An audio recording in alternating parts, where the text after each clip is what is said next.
नए गैजेट के साथ आता है एक साइलेंट सा कंपेनियन, एक प्लास्टिक का कवर, एक एक्स्ट्रा चार्जर और वो छोटे छोटे रैपर्स जो हर बार अपने आप को मल्टीप्लाई करते हैं। हर नई चीज के पीछे छुपा होता है एक इनविजिबल कॉस्ट, जो सिर्फ पैसा नहीं बल्कि हमारे इन्वायरमेंट पर पड़ने वाला बोझ भी है। Shiny phones, stylish headphones, sleek packaging, सब कुछ इतना अट्रैक्टिव है कि बस लेने का मन करे, पर उसके बाद बनता है एक ट्रेल ऑफ वेस्ट जो नजर नहीं आता पर अपने आप को हर कोने में महसूस करवाता है। प्लास्टिक, इलेक्ट्रॉनिक्स, बैटरीज, टायर, ये सब मिलके एक ऐसा जिक्सॉ पजल बनाते हैं जिसका एक ही पीस मिसिंग है, जिम्मेदारी। जिम्मेदारी जो कंपनीज को अपने प्रोडक्ट के साथ आने वाले वेस्ट का ख्याल रखने पर मजबूर करती हैं। और इसी जिम्मेदारी को निभाने के लिए इंडिया में एक पावरफुल सिस्टम डेवलप हुआ है जिसका नाम है EPR कंप्लायंस। ये कोई पनिशमेंट नहीं है, कोई बोझ नहीं, ये एक प्रॉमिस है जो कहता है जो बनाया उसका ख्याल भी तुम्हारा। आज चलेंगे उस रास्ते पर जहां रिस्पॉन्सिबिलिटी और सस्टेनेबिलिटी मिलते हैं, जहां हर एक वेस्ट का सॉल्यूशन ढूंढा जाता है। क्रिएटिव, एंगेजिंग और बिल्कुल इजी समझने वाला तरीका। EPR compliance sounds technical, right? But it's simple. EPR compliance stands for extended producer responsibility compliance. ये एक इंटरनेशनल फ्रेमवर्क है जो कंपनीज को उनकी प्रोडक्ट वैल्यू चेन में रिस्पॉन्सिबल बनाता है, खासकर वेस्ट मैनेजमेंट के लिए।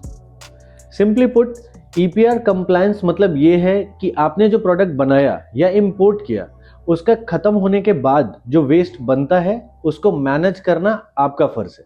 इसका मतलब सिर्फ ये नहीं आप प्रोडक्ट बेचो और छोड़ दो, बल्कि आपको उस प्रोडक्ट के वेस्ट को कलेक्ट करना, रिसाइकल करना और इन्वायरमेंटल फ्रेंडली तरीके से डिस्पोज करना भी जरूरी है। ये कॉर्पोरेट अकाउंटेबिलिटी का मॉडल है जिसमें ट्रांसपेरेंसी और इंटरनेशनल कन्वेंशंस के स्टैंडर्ड्स को फॉलो करना होता है। ये कंप्लायंस हर कंपनी को अपने ऑपरेशंस में वेस्ट को इफेक्टिवली मैनेज करने पर मजबूर करता है, ताकि इन्वायरमेंट सेफ रहे, रिसोर्सेज कंजर्व हो और पॉल्यूशन कंट्रोल हो सके।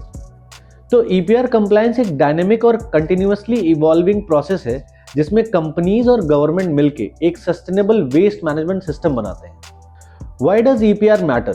बिकॉज एनवायरनमेंट कोई डंपस्टर नहीं है और बिजनेस कोई प्रिविलेज नहीं, एक रेस्पॉन्सिबिलिटी है। EPR compliance helps in reducing pollution, waste products, specially plastics, batteries और ई-वेस्ट जब एनवायरनमेंट में छोड़ दिए जाते हैं, they don't disappear, they damage soil, water, air and life. Promoting circular economy, जो वेस्ट है वही रॉ मटेरियल बन सकता है अगर उसे प्रॉपरली रिसाइकल किया जाए। Encouraging innovations, companies now think smarter. How can we reduce waste? Creating jobs, waste collection, recycling, processing, सब में नई अपॉर्चुनिटीज बनती हैं। Avoid penalties and increase brand reputation. EPR compliance follow करने से आप पेनल्टीज से बच सकते हैं और लीगल प्रॉब्लम से दूर रहते हैं। साथ ही ये आपके ब्रांड की रेपुटेशन को भी स्ट्रांग बनाता है, क्योंकि ये दिखाता है कि आप सस्टेनेबल और रेस्पॉन्सिबल बिजनेस कर रहे हैं। अब बस प्रोड्यूस, सेल और फॉरगेट का जमाना गया। Now it's produce, manage and sustain. India के EPR फ्रेमवर्क में अलग अलग टाइप्स ऑफ वेस्ट कवर हैं। हर वेस्ट टाइप के लिए अलग रूल्स और रेस्पॉन्सिबिलिटी है, ताकि हर एक सेक्टर अपनी जिम्मेदारी समझ सके। First, e-waste compliance.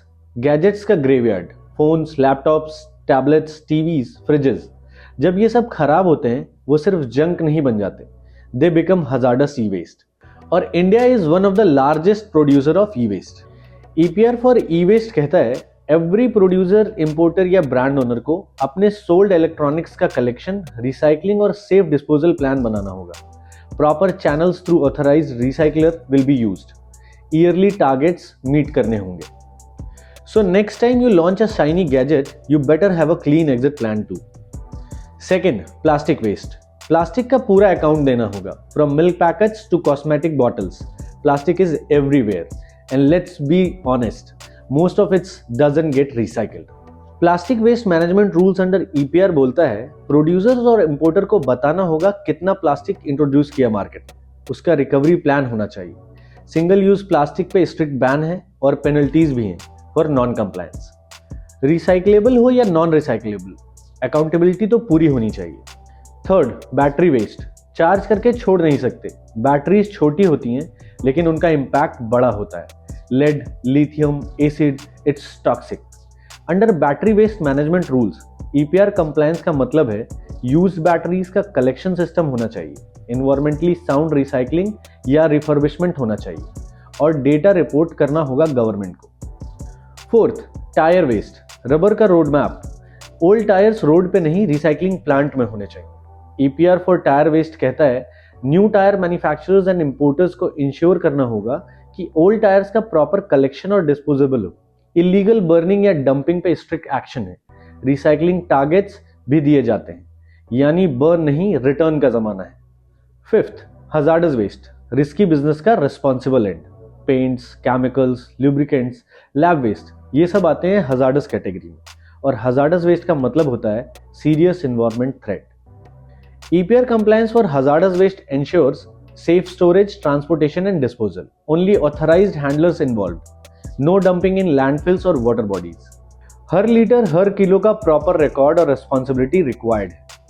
EPR compliance में पूरा इकोसिस्टम मिलकर काम करता है, लेकिन असली जिम्मेदारी उनकी होती है जो इस प्रोसेस को आगे बढ़ाते हैं। चलिए समझते हैं उन 3 मेन प्लेयर्स को जो इस सिस्टम को चलाते हैं और जिनको इस कंप्लायंस को फॉलो करना जरूरी है।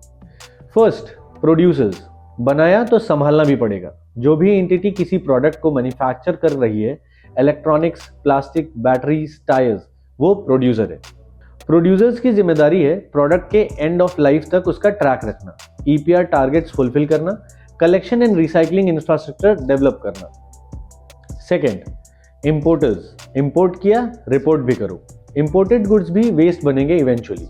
सो जो भी गुड्स या कंपोनेंट इंडिया में इंपोर्ट हो रहे हैं उनका EPR रिस्पॉन्सिबिलिटी इंपोर्टर के पास होता है। नो एक्सेप्शन, इंपोर्ट करो तो कंप्लायंस भी करो। Third, brand owners. नाम सिर्फ ब्रांड का नहीं, रिस्पॉन्सिबिलिटी का भी है।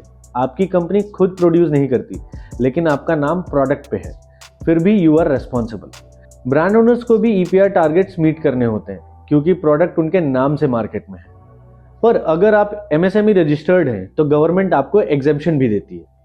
अब बात करते हैं उन लोगों की जो अभी भी सोच रहे हैं चलता है, कौन देख रहा है। Well, the government is watching. अगर EPR रूल्स फॉलो नहीं किए, हैवी पेनल्टीज लग सकती हैं, लाइसेंस कैंसिल हो सकता है, लीगल एक्शन पॉसिबल है, ब्रांड रेपुटेशन क्रैश कर सकती है, एनवायरमेंटल डैमेज का ब्लेम भी आपके हेड पे आएगा। कंप्लायंस नहीं करोगे तो कॉस्ट आएगी, लीगल भी, एनवायरमेंटल भी और बिजनेस वाइज भी। EPR compliance is not just a regulation. It's a strategic roadmap leading us towards a cleaner environment, sustainable business practices, strong brand credibility, and a bigger future for all. This roadmap is crucial not only for businesses but for the planet's well-being. It ensures responsible waste management, reducing pollution, and conserving resources so that the air we breathe remains fresh, our water stays pure, and the earth remains healthy for generations ahead. Navigating the complexities of EPR compliances can be challenging, but that's where Copseed came in as your reliable partner. We streamline the entire EPR registration and compliance process, making it simple, efficient, and hassle-free, allowing you to focus on growing a legally compliant and environmentally responsible business. Our expert team supports you at every step, from understanding evolving regulations to managing documentation and ensuring timely compliance. With Copseed by your side, staying ahead of regulatory requirements becomes effortless and stress-free.